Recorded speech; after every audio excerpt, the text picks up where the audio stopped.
Ako si Princess Castro at narito ang mga napapanahong balita. Muling ipinaalala ng Philippine National Railways o PNR sa publiko ang mga bawal ipasok sa loob ng tren. Kabilang narito ang mga bisikleta na hindi natutupi at mga skateboard. Ayon sa PNR, ito'y pinagbabawal para matiyak ang kaligtasan at kalagayan ng mga pasahero.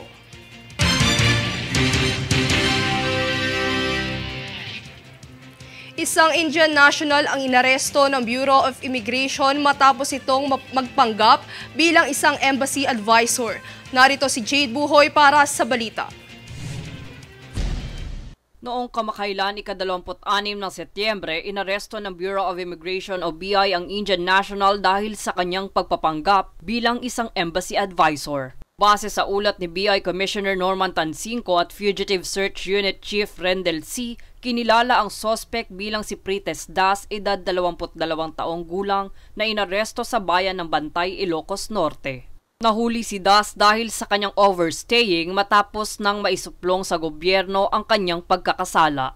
Ipinagbigay alam na din ng pamahalaan ng India sa BI ang pagpapanggap na ginawa ni Das bilang Chief Advisor sa Embassy ng India sa Manila, kung saan ito ang kanyang ginagamit upang manggoyo ng mga nagnanais pumunta ng India. Napag-alaman ding may nauna na itong kaso sa Baguio at Davao dahil sa parehong krimen. Sa kasalukuyan, nasa BI Warden Facility sa loob ng Camp Bagong Diwa sa bikutan ng sospek at opisyal nang blacklisted sa bansa. Jade Buhoy, nag-uulat para sa One Media Network.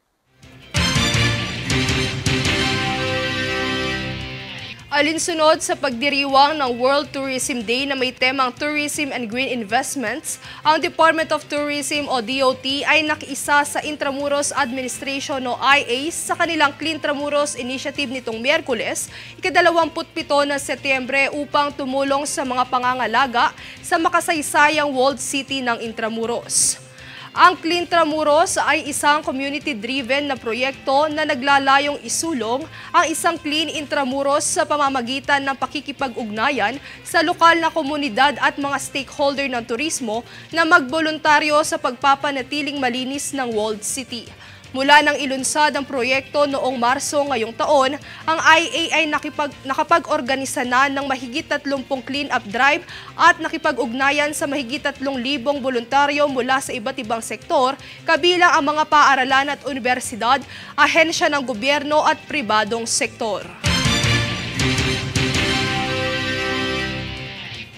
Kami ang boses ng pagbabago. Ako si Princess Castro at ito ang News Force. Sa ulo ng mga balita, tagtuyot posibleng manaig sa 26 na lugar sa bansa sa pagtatapos ng taon. Produksyon sa license plate pinapabilis ng LTO. PBBM nilagdaan na ang trabaho para sa Bayan Act. AFP Chief General Bronner Jr. nagpaalala sa Philippine Navy na ipaglaban ang karapatan at teritoryo ng bansa. BIR nagbigay linaw sa mga hakbang na dapat sundin ng mga kandidato sa BSKE. Olympian Heidelin Diaz aarangkada sa Asia 2023. Patas at pantay na balita. Komprehensibong ulat para sa pulso ng masa. Ito ang News Force.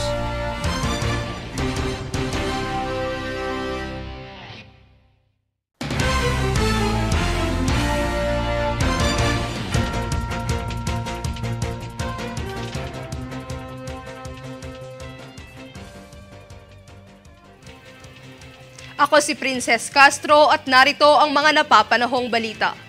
Matapos ang pagdinig sa final reading ng Magna Carta of Filipino Seafarers, opisyal na itong inaprubahan sa Senado. Nagpahayag ang iilan sa mga senador ukol sa pagtatalaga nito dahil ito raw ay daan upang pagtibayin ang mga batas na pagpoprotekta sa kapakanan at karapatan ng mga mandaragat. Ang Senate Bill No. 2221 ay naglalayong siguraduhin ang karapatan ng mga mandaragat sa kanilang maayos na pagtatrabahuhan, sapat na training at edukasyon at kaayusan sa kanilang proseso ng employment at retirement.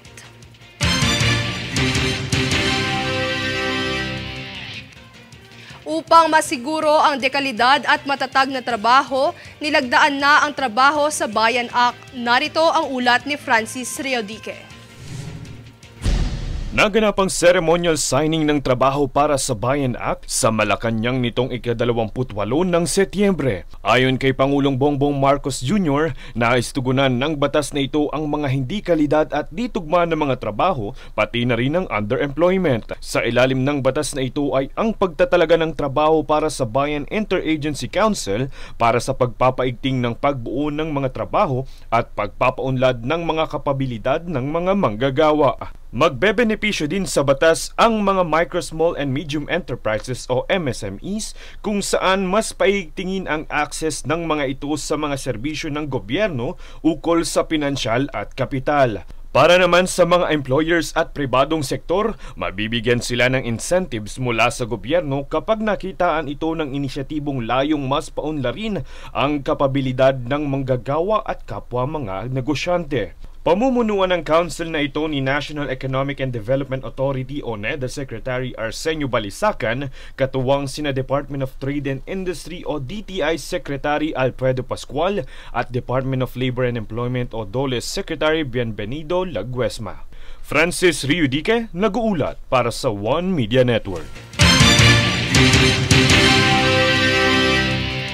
Muling susubukang iuwi ni Filipina Olympian at Philippine Weightlifting Pride Heidelin Diaz ang gintong medalya para sa 19th Asian Games sa Hangzhou, China. Dumating na si Diaz sa China para sa laban nito sa ikalawa ng Oktubre para sa 59 kg category ng women's weightlifting competition. Matatandaan si Diaz ang itinanghal na kampyon noong 2018 sa ilalim ng 53 kg division ng weightlifting sa Asian Games.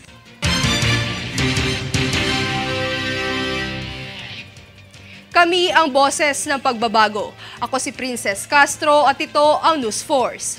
Sa ulo ng mga balita. Tagtuyot posibleng manaig sa 26 na lugar sa bansa sa pagtatapos ng taon. Produksyon sa license plate pinapabilis ng LTO. PBBM nilagdaan na ang Trabaho para sa Bayan Act. AFP Chief General Bronner Jr. nagpaalala sa Philippine Navy na ipaglaban ang karapatan at teritoryo ng bansa. BIR nagbigay linaw sa mga hakbang na dapat sundin ng mga kandidato sa BSKE. Olympian Heidelin Diaz aarangkada sa Asia 2023. Patas at pantay na balita. Komprehensibong ulat para sa pulso ng masa. Ito ang News Force.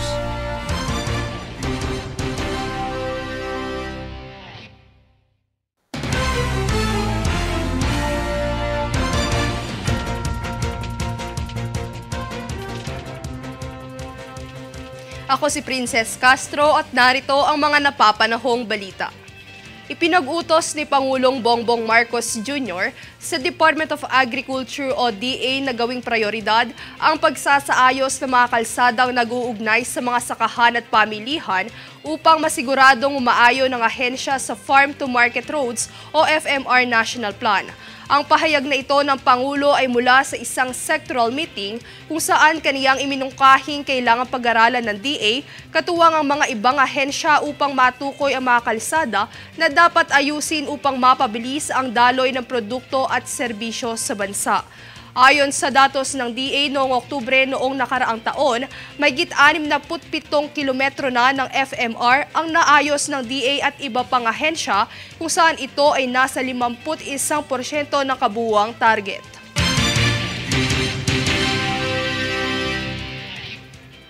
Upang matugunan ang agarang proteksyon sa mga kasambahay sa isyu ng pang-aabuso, naglunsad ng hotline ng Department of Labor and Employment kaugnay nito. Para sa buong detalye, tunghayan si Jade Buhoy.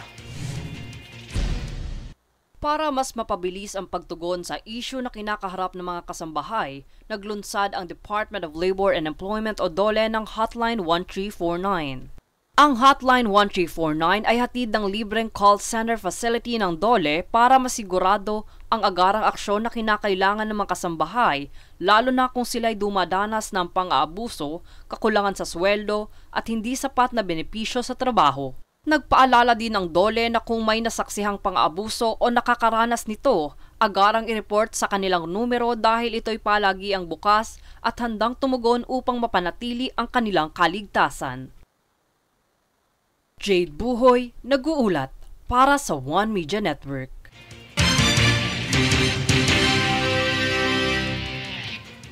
Kasabay ng ulat ng pananatili ng panahon ng tagtuyot sa bansa hanggang sa katapusan ng taon, plano ng Administrasyong Marcos na maghatid ng 15,000 pisong halaga ng cash subsidy para sa mga magsasaka maapektuhan nito. Bilang karagdagan, inihayag ni Department of Social Welfare and Development Secretary Rex Gatchalian na nakikipag-ugnayan na ang kanilang kagawaran sa Department of Agriculture o DA para sa karagdagang interbensyon. Dagdag ni Gatchalian na ang DA ang tutukoy sa pagkakakilanlan ng mga magsasakang benepisyaryo na pinakaapektado ng pag-iral ng panahon ng tagtuyot.